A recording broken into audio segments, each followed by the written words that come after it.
Assalamualaikum warahmatullahi wabarakatuh. Bapak Ibu, berikut ini saya ingin share sedikit tentang cara mengisi LK 3.1 menyusun best practice yang saya dasarkan pada aksi 2 PPL saya yang baru saja saya laksanakan. Menyusun cerita praktek baik atau best practice menggunakan metode STAR. STAR sendiri kepanjangan dari situasi, tantangan, aksi, refleksi, dan dampak. Cerita praktek baik ini terkait pengalaman mengatasi permasalahan siswa dalam pembelajaran.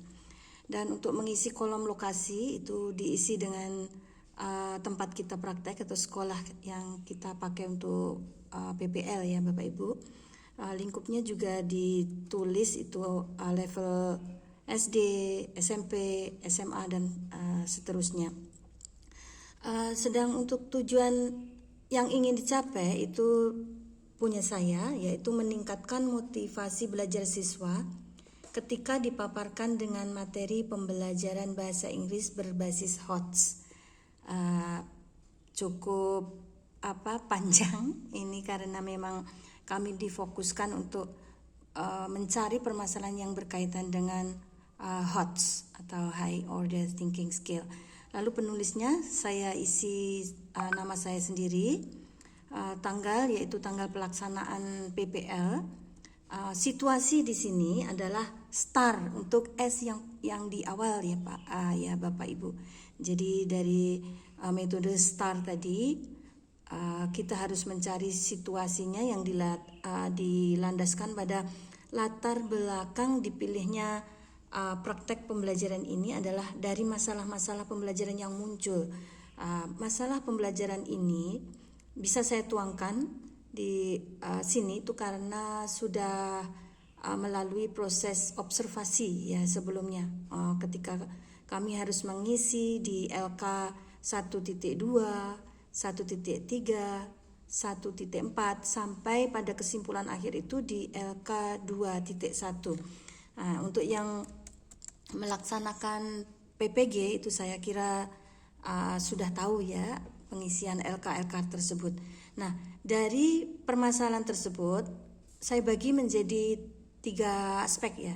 Dilihat dari sisi siswa itu apa saja ya, karena judulnya adalah meningkatkan motivasi belajar ketika dipaparkan dengan materi pembelajaran berbasis HOT. Jadi di situ saya singgung permasalahan yang muncul ketika ada hubungannya dengan HOTS ya, terutama dalam materi pembelajaran bahasa Inggris.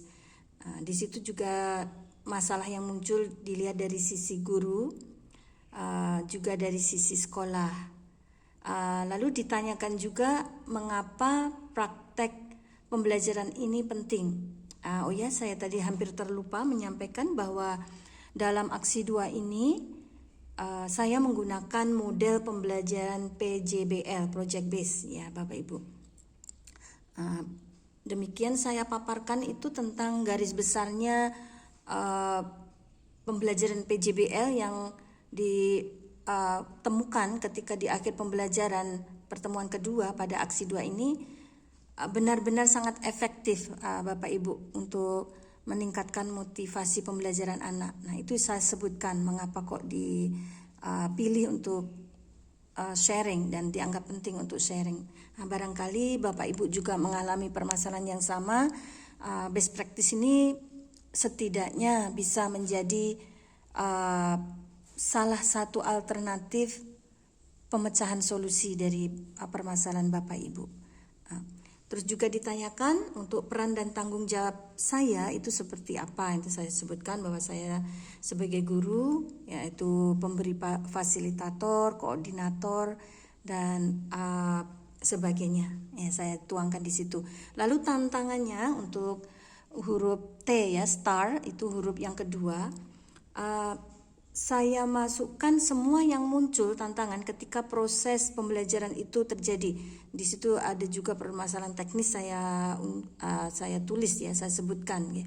Karena memang sedikit banyak itu mempengaruhi pelaksanaan pembelajaran di aksi kedua kemarin. Lalu juga permasalahan pada pengkondisian siswa, kurang aktifnya siswa, dan kurang bisanya memanage waktu karena ini hubungannya dengan penyelesaian proyek. Dan disebutkan juga pihak-pihak yang ikut serta dalam proyek tersebut. Saya tuangkan di bagian ini ya Bapak Ibu.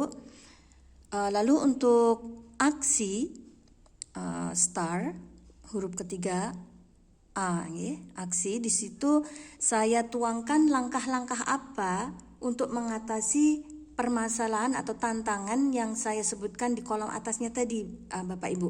Tadi saya sebutkan tantangannya ada 4, Jadi di sini untuk langkah-langkah aksinya saya juga menuangkan dalam jumlah 4 menjawab tantangan-tantangan yang saya sebutkan di awal. Seperti itu. Jadi poinnya misalnya poin 1 apa ya kita jawab dengan poin 1. Tidak boleh diganti urutannya. Nanti penilai biar atau pembaca tidak bingung. Lalu yang terakhir adalah huruf R ya, STAR, huruf R, refleksi hasil dan dampak. Pada refleksi hasil dan dampak ini ada dicantumkan banyak pertanyaan Bapak Ibu. 1, 2, 3, 4, 5, 6. Ada kurang lebih 6 pertanyaan refleksi Bapak Ibu. Jadi di sini juga saya menjawabnya saya sesuaikan dengan yang diminta. Refleksi hasil secara umum itu disebutkan manfaat atau apapun yang terjadi di aksi 2 tersebut saya tulis apa adanya. Rintangan apa yang saya temukan, kesuksesan atau keberhasilan mana yang berhasil saya dokumentasikan atau saya temukan pada saat proses pembelajaran. Lalu bagaimana untuk menjawab pertanyaan berikutnya tentang bagaimana dampak dari aksi langkah-langkah yang dilakukan tuh juga saya perinci tentang dampaknya terhadap siswa, terhadap guru, terhadap hubungan antara guru dan pihak lain yang terkait. Dan juga dampaknya ketika penyelesaian aksi itu kan ada penilaian, jadi dampaknya seperti apa. Lalu pertanyaan berikutnya, apakah hasilnya efektif? Nah, itu jawabannya juga harus sesuai dengan hasil aksi ya Bapak Ibu. Di situ jawaban saya iya. Karena memang PJBL itu sangat efektif untuk diterapkan dalam proses pembelajaran atau meningkatkan motivasi belajar siswa ketika dipaparkan dengan materi berbasis HOTS.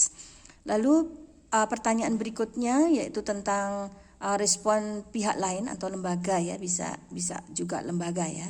Itu saya sebutkan respon dari peserta didik, dari rekan sejawat, juga dari mungkin tim penilai. Berikutnya diisi tentang menjawab pertanyaan faktor yang menentukan keberhasilan atau ketidakberhasilan. Jika ada ya diisi ya untuk faktor ketidakberhasilan itu, tapi jika tidak ada ya tidak perlu diisi. Kalau berhasil, dianggap berhasil pembelajaran PJBL itu karena apa? Nah, di sini saya sebutkan karena penerapan TPEK, karena penerapan kerja kelompok, karena penerapan metode berdiskusi dan lain sebagainya. Itu saya sebutkan Bapak Ibu. Metode pembelajaran apa yang kita terapkan yang membawa keberhasilan itu mungkin menjadi salah satu faktor yang dirasa menjadi kunci utama, kunci keberhasilan dari pembelajaran berbasis PJBL ini. Lalu secara keseluruhan pembelajaran dengan model PJBL ini seperti apa? Nah, di situ saya membuat rangkuman singkat tentang hasilnya yang menurut saya memang efektif, sukses membawa siswa untuk lebih naik atau meningkat motivasi belajarnya karena memang itu terlihat betul selama pelaksanaan sintak-sintak PJBL. Dan saya tuangkan di situ Bapak Ibu. Jadi demikian pengisian singkat tentang LK 3.1 yang berupa best practice, ya, best practice atau praktek cerita baik. Ini secara garis besar bentuknya LK itu seperti ini, hanya terdiri dari 2 kolom. Yang kiri adalah kolom bawaan dari LMS yang harus kita jawab. Yang kanan itu berisi jawaban kita atau respon kita terhadap pertanyaan permintaan dari LMS, Bapak Ibu. Di situ tadi menggunakan metode STAR, dan yang di kolom kiri itu adalah runtutan metode STAR tadi, dari situasi, tantangan, aksi, dan refleksi. Demikian Bapak Ibu yang bisa saya sampaikan, sharing sedikit tentang cara mengisi LK 3.1 menyusun best practice dengan metode STAR. Semoga yang sederhana ini, paparan yang sederhana ini bisa bermanfaat. Terima kasih Bapak Ibu. Assalamualaikum warahmatullahi wabarakatuh.